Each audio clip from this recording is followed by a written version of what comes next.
Good morning all. ഞാൻ Ramakrishnan T B, MD and CEO of Sharewealth Securities Limited ആണ്. ഒപ്പം SEBI registered research analyst കൂടിയാണ്.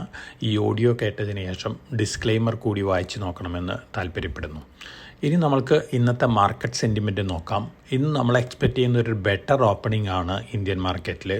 Asian മാർക്കറ്റുകളെല്ലാം തന്നെ ഇന്ന് ബെറ്ററായിട്ടാണ് ട്രേഡ് ചെയ്യുന്നത്. പ്രത്യേകിച്ച് ജാപ്പനീസ് മാർക്കറ്റിൽ ജപ്പാനിലെ ടോപ്പിക്സ് ഇൻഡെക്സ് 33 കൊല്ലത്തെ പുതിയ ഓൾ ടൈം ഹൈയിലാണ് ട്രേഡ് ചെയ്യുന്നത്. കഴിഞ്ഞ 3-4 ദിവസങ്ങളായിട്ട് കണ്ടിന്യൂസ് അപ്വേർഡ് മൊമെൻ്റ് ആണ് ജപ്പാനിൽ. അതുപോലെ തന്നെ നിക്കായ് 225 ഇൻഡെക്സ് 30,000-ന് മുകളിലാണ് ട്രേഡ് ചെയ്യുന്നത്. ഇതും വളരെ പോസിറ്റീവാണ്. ടോപ്പിക്സ് ഇൻഡെക്സ് എന്ന് പറയുമ്പോൾ ടോക്കിയോ സ്റ്റോക്ക് പ്രൈസ് ഇൻഡെക്സ് ആണ്. അത് ജപ്പാനിലത്തെ എല്ലാ സ്റ്റോക്കുകളുടെയും കൂടിയുള്ള ഇൻഡെക്സാണ്. നിക്കായ് 225 225 സ്റ്റോക്കുകളാണ്. അപ്പോൾ ഈ രണ്ട് ഇൻഡിക്കേഷനും വളരെ പോസിറ്റീവാണ്. ഇപ്പോഴത്തെ റിപ്പോർട്ടുകൾ കാണിക്കുന്നത് ഫോറിൻ ഇൻസ്റ്റിറ്റ്യൂഷൻസ് വലിയ രീതിയിൽ ജാപ്പനീസ് സ്റ്റോക്കുകൾ വാങ്ങുകയാണ്. അതുപോലെ തന്നെ മറ്റ് ഫോറിൻ കമ്പനികൾ അവരുടെ ഫോറിൻ ഡയറക്റ്റ് ഇൻവെസ്റ്റ്മെൻറ്റ് ചൈനയിൽ നിന്നൊക്കെ വിഡ്രോ ചെയ്തുകൊണ്ട് പലതും ജപ്പാനിലേക്ക് മാറ്റുകയാണെന്നുള്ള റിപ്പോർട്ടുകളൊക്കെ വരുന്നുണ്ട്. ഓവറോൾ ജാപ്പനീസ് എക്കണോമിക്കും ജാപ്പനീസ് മാനുഫാക്ചറിങ് സെക്ടറിനൊക്കെ വളരെ പോസിറ്റീവ് ഇമ്പാക്റ്റ് നൽകുന്ന ന്യൂസുകളാണ് വരുന്നത്. അതുകൊണ്ട് തന്നെ ജാപ്പനീസ് മാർക്കറ്റ് ഫർദർ മുന്നോട്ട് പോകുന്നുള്ള റിപ്പോർട്ടുകളാണ് വന്നുകൊണ്ടിരിക്കുന്നത്. ഇന്ന് മറ്റ് ഏഷ്യൻ മാർക്കറ്റുകൾ നോക്കുകയാണെങ്കിൽ ചൈനീസ് മാർക്കറ്റുകളടക്കം എല്ലാ മാർക്കറ്റും ബെറ്ററാണ്. ഇന്നലെ നമ്മൾ അമേരിക്കൻ മാർക്കറ്റിൻ്റെ ക്ലോസിംഗ് ബെറ്റർ ആയിരുന്നു. അമേരിക്കയിൽ ഡൗ ജോൺസ് 408 പോയിന്റ് പ്ലസ് ആയിട്ടാണ് ക്ലോസ് ചെയ്തത്. അതുപോലെ തന്നെ S&P 500 48.8 പോയിന്റ് പ്ലസ് ആയിട്ടാണ് ക്ലോസ് ചെയ്തത്. നാസ്ഡാക്ക് 157.51 പോയിന്റ് പ്ലസ് ആയിട്ടാണ് ക്ലോസ് ചെയ്തത്. ഇതിന് പ്രധാനപ്പെട്ട കാരണം ബാങ്കിങ് സ്റ്റോക്കുകളിലുള്ള റാലിയാണ്. പല പ്രശ്നത്തിൽ ഉണ്ടായിരുന്ന പല ബാങ്കുകളുടെയും ഡെപ്പോസിറ്റ് ഗ്രോത്തുകളൊക്കെ വലിയ രീതിയിൽ മുന്നേറി എന്നുള്ള റിപ്പോർട്ട് വന്നിരുന്നു. അതോടൊപ്പം തന്നെ US ഡെറ്റ് സീലിംഗ് സംബന്ധിച്ച് ഇമ്മീഡിയറ്റ് ആയിട്ടൊരു ഡിസിഷൻ വരുന്നുള്ള റിപ്പോർട്ടും വന്നിരുന്നു. അപ്പോൾ ഈ രണ്ട് ന്യൂസുകളാണ് വലിയ രീതിയിൽ അമേരിക്കൻ മാർക്കറ്റിൽ ഇന്നലെ റാലി ഉണ്ടാക്കാനായിട്ട് കാരണമായിട്ടുള്ളത്. അതോടൊപ്പം തന്നെ ടെക്നോളജി ഷെയർസും വലിയ രീതിയിൽ മുന്നേറിയിരിക്കുകയാണ്. ടെസ്ലയും 4.5% ബെറ്ററാണ്. ടെസ്ലയുടെ ഇന്ത്യ പ്ലാൻസ് ആണ് ഇന്നലെ അമേരിക്കയിൽ ടെസ്ല സ്റ്റോക്സിൽ വലിയ രീതിയിൽ ബൈയിങ് ഉണ്ടായിട്ടുള്ളത്. ഇന്ത്യ ഗവൺമെൻറ്റും എലോൺ മസ്കും തമ്മിൽ ടെസ്ലയുടെ ഇന്ത്യ പ്ലാന്റ് മാനുഫാക്ചറിങ് പ്ലാനിനെ സംബന്ധിച്ചൊരു തീരുമാനത്തിലെത്തുന്നുള്ള റിപ്പോർട്ടാണ് അമേരിക്കയിലുള്ളത്. അത് തീർച്ചയായിട്ടും ടെസ്ല അടക്കമുള്ള എല്ലാ ടെക്നോളജി സ്റ്റോക്കുകളും ഇന്നലെ ബെറ്ററായിട്ടാണ് ക്ലോസ് ചെയ്തത്.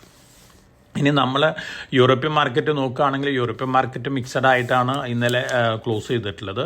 ഏഷ്യൻ മാർക്കറ്റുകൾ ഇന്നലെ മിക്സഡ് തന്നെയായിരുന്നു. ജാപ്പനീസ് മാർക്കറ്റ് അതുപോലെ തന്നെ കൊറിയ തൈവാനൊക്കെ ഒഴികെ ഇന്നലെ ക്ലോസ് ചെയ്തത് ബെറ്റർ മിക്സഡ് ക്ലോസിംഗ് ആയിരുന്നു. പക്ഷേ ഇന്ന് എല്ലാ ഏഷ്യൻ മാർക്കറ്റുകളും ബെറ്ററാണ്. നമ്മളും ഇന്നലെ ക്ലോസ് ചെയ്തത് വീക്കായിട്ടായിരുന്നു. നമ്മൾ എക്സ്പെക്ട് ചെയ്യുന്ന ഒരു ബെറ്റർ ഓപ്പണിംഗ് ആണെന്ന്. ഇനി കമോഡിറ്റിയുടെ പൊസിഷൻ നോക്കുകയാണെങ്കിൽ ഗോൾഡ് സ്വല്പം വീക്കാണ്. $1,985 പെർ ഔൺസിനാണ് ഇന്നലെ ക്ലോസ് ചെയ്തത്.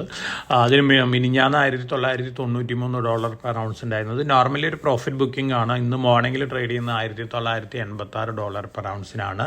ബ്രെൻഡ് ക്രൂഡ് ഓയിൽ ഇന്നലെ ബെറ്റർ ആയിട്ടാണ് ക്ലോസ് ചെയ്യുന്നത്. മോർണിംഗിൽ അറൗണ്ട് $76.85 പെർ ബാരലിനാണ് ട്രേഡ് ചെയ്യുന്നത്. മെറ്റൽസ് ഇന്നലെ ബെറ്റർ ആയിരുന്നു. പ്രത്യേകിച്ച് കോപ്പർ 5 ഇയർ ലോയിൽ നിന്ന് റിക്കവർ ചെയ്തിരുന്നു. ഇന്ന് മോർണിംഗിൽ സ്ലൈറ്റ്ലി ബെറ്ററാണ്. മറ്റ് മെറ്റൽ ഫ്യൂച്ചേഴ്സൊക്കെ സ്ലൈറ്റ്ലി ഫ്ലാറ്റ് ആയിട്ടാണ് ട്രേഡ് ചെയ്യുന്നത്. ഇനി ഇന്ത്യൻ മാർക്കറ്റിലെ സ്റ്റോക്ക് സ്പെസിഫിക് ആയിട്ട് ന്യൂസ് ഫ്ലോസ് നോക്കുകയാണെങ്കിൽ നമ്മൾ FPIയുടെ ഒരു ട്രെൻഡ് നോക്കുകയാണെങ്കിൽ ഫോറിൻ പോർട്ട്ഫോളിയോ ഇൻവെസ്റ്റേഴ്സ് ഇന്നലും ബൈ ചെയ്തിരിക്കുകയാണ്. പക്ഷേ എമൗണ്ട് കുറവാണെന്ന് മാത്രം. അത് നോർമലി ഇന്നലത്തെ മാർക്കറ്റ് സെൻറ്റിമെൻറ്റും വീക്കായിരുന്നു. ഇനി മറ്റു ന്യൂസ് ഫ്ലോസ് ഒക്കെ നോക്കുകയാണെങ്കിൽ SBI ഫണ്ട്സ് മാനേജ്മെൻറ്റ് ലിമിറ്റഡിന് സെബിയുടെ അപ്രൂവൽ കിട്ടിയിട്ടുണ്ട്. HDFC ബാങ്ക് ആഫ്റ്റർ മെർജർ അല്ലെങ്കിൽ ബിഫോർ മെർജർ HDFC ബാങ്കിൽ 9.99% വരെ വാങ്ങാനായിട്ട് SBI ഫണ്ട് മാനേജ്മെൻറ്റിന് അപ്രൂവൽ കൊടുത്തിട്ടുണ്ട്. തീർച്ചയായിട്ടും വളരെ പോസിറ്റീവാണ്. ഇപ്പോൾ SBI ഫണ്ട് മാനേജ്മെൻറ്റ് ഇപ്പോൾ HDFC ബാങ്കിൽ ഹോൾഡ് ചെയ്യുന്ന 5.07%, അതുപോലെ തന്നെ HDFC ലിമിറ്റഡിൽ 3.79% ആണ്. മെർജറിന് ശേഷം മോർഗൻ സ്റ്റാൻലി അതിൻ്റെ വെയിറ്റേജ് കുറച്ചപ്പോൾ തീർച്ചയായിട്ടും ചെറിയൊരു ഔട്ട്ഫ്ലോ എക്സ്പെക്ട് ചെയ്തിരുന്നു. പക്ഷേ അതൊക്കെ കോമ്പൻസേറ്റ് ചെയ്ത് പോവും SBI fund management limit hike. തീർച്ചയായിട്ടും HDFC ബാങ്കിന് ഇത് പോസിറ്റീവാണ്. അഡാനി ഹിൻഡൻബർഗ് ഇഷ്യൂ സംബന്ധിച്ചിട്ടുള്ള സെബിയുടെ റിപ്പോർട്ട് ഓഗസ്റ്റ് 14 മുൻപ് കൊടുക്കണമെന്നാണ് സെബി ഇപ്പോൾ സുപ്രീം കോടതി വെർഡിക്റ്റ് വന്നിരിക്കുന്നത്. തീർച്ചയായിട്ടും നമുക്ക് ഏപ്രിൽ മിഡിലോട് കൂട്ടി ഈ അഡാനി ഹിൻഡൻബർഗ് റിലേറ്റഡ് ആയിട്ടുള്ള റിപ്പോർട്ടിൻ്റെ സത്യാവസ്ഥ പുറത്തറിയാൻ കഴിയും. അതുവരെ മാർക്കറ്റിലൊരു വൊളാറ്റിലിറ്റി ഈ സ്റ്റോക്കുകൾ ഉണ്ടാവാനുള്ള ചാൻസസ് ഉണ്ട്. ഇനി നമ്മൾ ഇന്നലെ വന്നിട്ടുള്ള Q4 റിസൾട്ടൊക്കെ നോക്കുകയാണെങ്കിൽ ജിൻഡാൽസോ ബെറ്റർ ദാൻ എക്സ്പെക്റ്റഡ് റിസൾട്ടായിരുന്നു. അതുപോലെ തന്നെ റെയിൽടെൽ ബെറ്റർ ദാൻ എക്സ്പെക്റ്റഡ് റിസൾട്ടായിരുന്നു. അതുപോലെ തന്നെ എംടാർ, Thermax, Zydus wellness, Honeywell automation, JK tyre, ഈ സ്റ്റോക്കുകൾ, ഈ കമ്പനികളിലൊക്കെ നല്ല Q4 റിസൾട്ടുകളാണ് ഇന്നലെ റിപ്പോർട്ട് ചെയ്തിട്ടുള്ളത്. പോസിറ്റീവാണ് ഈ സ്റ്റോക്കുകളെ സംബന്ധിച്ച്. അതുപോലെ തന്നെ കഴിഞ്ഞ ഏപ്രിൽ മാസത്തിൽ മ്യൂച്വൽ ഫണ്ടുകൾ ഏറ്റവും കൂടുതൽ വാങ്ങിയിട്ടുള്ള സ്റ്റോക്കുകൾ നോക്കുകയാണെങ്കിൽ ബൂഷ് ഉണ്ട്, അതുപോലെ തന്നെ പൂനാവാല ഫിൻകോർപ്പ് ഉണ്ട്, മഹീന്ദ്ര CI ഉണ്ട്, അതുപോലെ തന്നെ ABB ഉണ്ട്, RHI മാഗ്നസീത്ത ഉണ്ട്, ക്രോംപ്ടൺ ഗ്രീവ്സ് കൺസ്യൂമർ ഇലക്ട്രിക്കൽസ് ഉണ്ട്. ഇതൊക്കെയാണ് ഏറ്റവും കൂടുതൽ മ്യൂച്വൽ ഫണ്ടുകൾ ഏപ്രിൽ മാസത്തിൽ വാങ്ങിയിട്ടുള്ളത്. ജിൻഡാൽ സ്റ്റെയിൻലെസ് ബെറ്റർ ഗൈഡൻസ് ആണ് ഈ ഫിനാൻഷ്യൽ ഇയറിലേക്ക് തന്നിട്ടുള്ള. 20% വോളിയം ഗ്രോത്ത് ആണ്. അതുപോലെ തന്നെ വലിയ രീതിയിലുള്ള എക്സ്പോർട്ട് ഗ്രോത്ത് ആണ് അവർ എക്സ്പെക്ട് ചെയ്യുന്നത്. പോസിറ്റീവാണ് ഈ ന്യൂസിനെ സംബന്ധിച്ച്. ഇനി ഏറ്റവും കൂടുതൽ ആക്ടിവിറ്റീസും അതുപോലെ തന്നെ വളരെ പ്രോമിനൻ്റ് ആയിട്ടുള്ള ന്യൂസ് ഫ്ലോസ് ഉള്ളൊരു സ്റ്റോക്കാണ് കെയ്ൻസ് ടെക്നോളജി. 1160-1270 റേഞ്ചാണ്. ഇന്നലെയും 16% മുന്നോട്ട് പോയിരുന്നു. Long time point of view ഈ സ്റ്റോക്ക് ഒരു പക്ഷേ ഈ ലെവലിൽ നിന്ന് വലിയ രീതിയിൽ മുന്നേറാനുള്ള ചാൻസസ് ഉണ്ട്.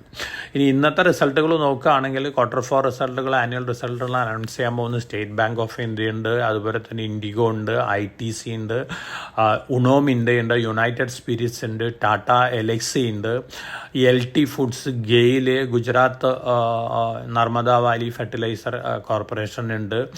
ഇതൊക്കെയാണ് ഇന്ന് Q4 റിസൾട്ടും ആനുവൽ റിസൾട്ട് അനൗൺസ് ചെയ്യുന്ന പ്രമുഖ കമ്പനികൾ. തീർച്ചയായിട്ടും നല്ല റിസൾട്ടുകളാണ് ഈ കമ്പനികളിൽ നിന്നൊക്കെ എക്സ്പെക്റ്റ് ചെയ്യുന്നത്.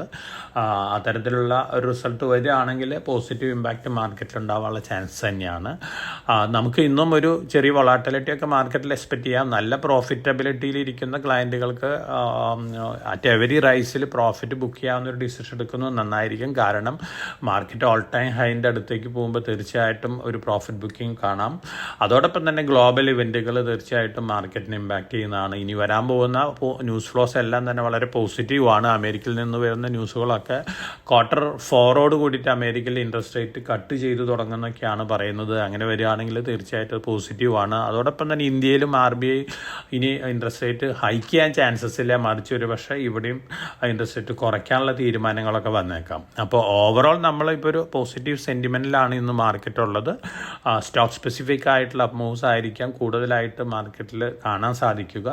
ഒപ്പം നിഫ്റ്റി 18100 സപ്പോർട്ട് ലെവലിൽ നിന്ന് റീബൗണ്ട് ചെയ്തിരിക്കുകയാണ്.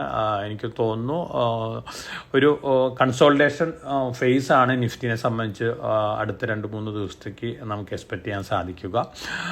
ഓവറോൾ സെൻറ്റിമെൻറ്റ് പോസിറ്റീവ് ആണെങ്കിൽ തന്നെ പ്രോഫിറ്റ് ബുക്കിംഗ് നടത്തുന്നത് ഹയർ ലെവലിൽ നടത്തുന്നത് നല്ലൊരു ഡിസിഷനായിരിക്കും. അപ്പോൾ എല്ലാവർക്കും നല്ലൊരു ട്രേഡിൻ്റെ ആശംസിച്ചുകൊണ്ട് ഞാൻ ഇന്നത്തെ പ്രീ മാർക്കറ്റ് കമൻട്രി ഇവിടെ അവസാനിപ്പിക്കുകയാണ്. Thank you.